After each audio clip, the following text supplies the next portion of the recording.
என் விலையேறப்பெற்ற மகனே, மகளே, கடந்த சில நாட்களாக உன் இருதயம் மிகவும் பாரமாக இருக்கிறது என்று எனக்கு தெரியும். என் ஜெபத்தை தேவன் கேட்கிறாரா? இந்த இருள் சூழ்ந்த உலகில் நான் பாதுகாப்பாக இருக்கிறேனா என்றெல்லாம் நீ யோசிக்கிறாய் இல்லையா? ஆனால் இன்று இந்த உண்மையை நீ உணர்ந்து கொள். நீ ஒருபோதும் ஒரு கணம் கூட தனியாக இருந்ததில்லை. சத்தமில்லாமல் நீ அழுத இரவுகளில் உன்னை தேற்றுவதற்காக நான் என் தூதர்களை உனக்கு காவலாக அனுப்பியிருந்தேன். கவலைகள் உன் தூக்கத்தை கெடுக்க முயன்றபோது அவர்கள் உன் படுக்கைக்கு அருகில் காவல் நின்றார்கள்.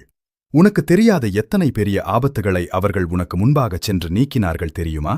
அது ஒரு அதிர்ஷ்டம் அல்ல மகனே, மகளே. அது என் கிருபையுள்ள பராமரிப்பு. சில காரியங்கள் உன் விருப்பப்படி நடக்காத போது அது உன்னை தள்ளிவிட்டதல்ல, மாறாக ஒரு பெரிய ஆபத்திலிருந்து உன்னை திசை திருப்பியதாகும்.